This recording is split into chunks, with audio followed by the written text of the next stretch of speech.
Yeah, it's me again. I've had a haircut and a shave. Oh, I've said it the wrong way around. I've had a hair and I've had a shave and a haircut. Two boots. Yeah. If someone can explain to me what two bits means in relation to the phrase shave and a haircut, two bits. If someone can just explain that to me, I'd appreciate that because I'm really confused. I have no idea what two bits means. I don't know what shave and a haircut means. Well, I know what the words, definition of the words, I just don't understand the phrasing. I don't understand what the phrase stands for and what, all of it, yeah, so just explain that to me. Okay, so I just wanted to make a video about cartoon series I've been watching. It's, I think it was made like back in 2003 or 2006. I didn't do my research before I done this video because I couldn't be bothered because I'm lazy. And the cartoon is called Drawn Together, and it's I give it. It's on Netflix, so if you've got Netflix, check it out. Just search for Drawn Together, and I've rated it as 5 stars. I think it's the maximum you can give on Netflix. So I've given it 5 out of 5. Whatever the maximum star vote is. I don't think it would be for, you know, it's not traditional or anything like that whatsoever. It's probably the most surreal and the most cringe-worthy and dark humour I've ever seen. You know, I'm not some expert on TV and shit, but I do like cartoons because I'm just a fat loser like that. And it's seriously, think of South Park and how shocking South Park's humour is. Times that by 100, and then put a big pile of dead children on top of that, and that's probably what Drawn Together is. And funny enough, now that I made a joke about dead children, the last episode I watched on Drawn Together in series 2 involved the deaf children. They used their children in their jokes and a pregnant baby, which gave birth to a baby. Yeah, it's like Monty Python on crack cocaine. It's crazy. It breaks all the rules, and it's hilarious. You have to see it if you're into things like stupid things, like things that are stupid. Then you have to watch that.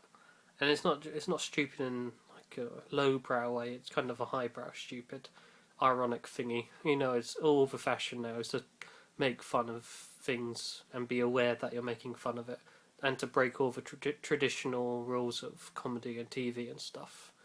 So anyway, let me just explain like the basic plot of the thing.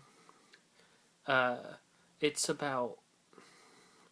a mockumentary because it's based on some kind of reality TV Big Brother like show. All the characters are in like a Big Brother house. They don't call it the Big Brother house. Well, actually, I think they might. I'm not sure. But anyway, it's like a house, and they have these characters living in the house in the style of a TV reality show. The characters are...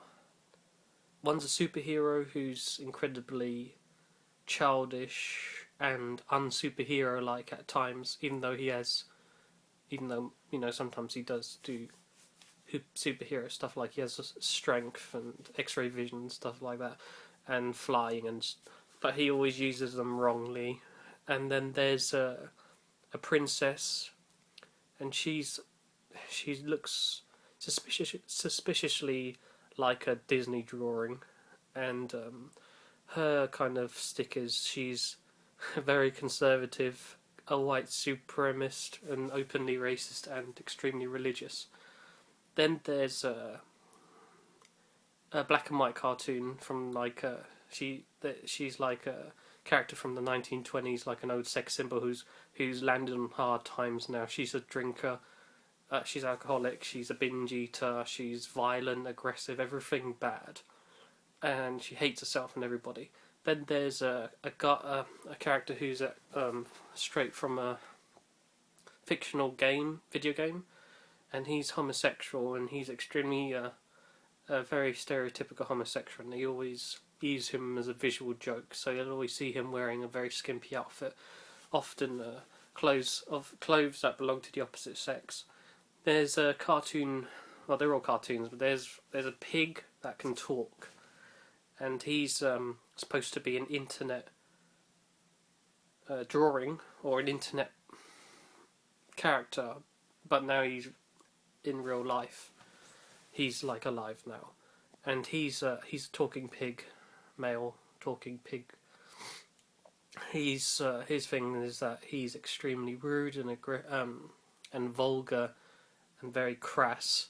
So he'll always say inappropriate things and act very inappropriately, but in a dirty sexual kind of innuendo way. And then finally, there's a character there that he's no, even the show doesn't know what he is, because they just call him that thing or that creature or that yellow thing.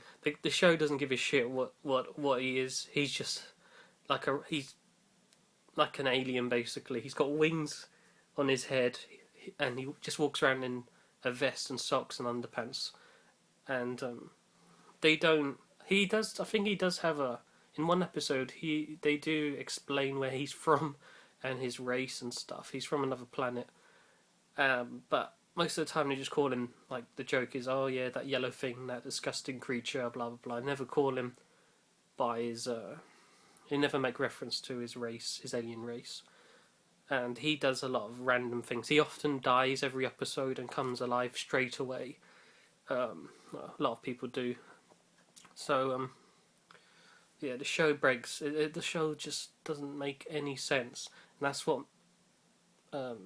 is good about it, because it just completely goes crazy and but also has a good storyline, and the characters are also very funny and very well thought of, and they all. Oh, sorry, I forgot to mention. Oh my god, there's another character, a black lady, called Black Lady, yeah, and oh my god, there's another character as well.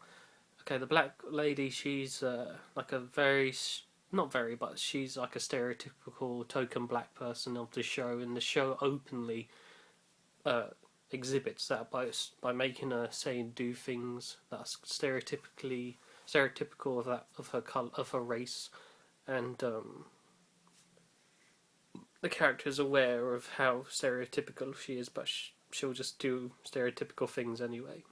And finally, there's a character that's like looks extremely like a Pikachu from Pokemon, and he's basically he always talks in Chinese, or I don't know what language it is, to be honest, but it's a very Oriental language like Chinese or Japanese. It must be Japanese now I think about it, because I think cartoons like that came from Japan, but I don't know, so just correct me. And that Pokemon creature is extremely funny, because he's a bit of a stereotypical stereotype of Orientals. He's extremely obsessed with the notion of honor and having like purpose and stuff. So he's always either extremely disappointed in himself because he's not engaging in battles with other like Pokemon-like creatures, or he's constantly looking for a challenge. He challenges anything. Like if in the episode I watched, the baby was just touching his head in a kind of, as babies do, they just touch things, don't they, just to find out what it is, squeeze it and whatever. And the Pokemon creature took that as an invitation to challenge, and he nearly killed the baby. But two of the characters intervened to stop that, obviously. But for a second, I actually thought they would kill a baby on the cartoon in the show. I'm sure there's a law against that. You couldn't do it, but they really made you think that they were going to do it. So yeah, if you like things like South Park and The Simpsons, and it's mostly quite if it's similar to anything, it would be South Park, from my experience. If you like things like South Park and Monty Python, like surreal, silly comedies, check out Drawn Together on Netflix.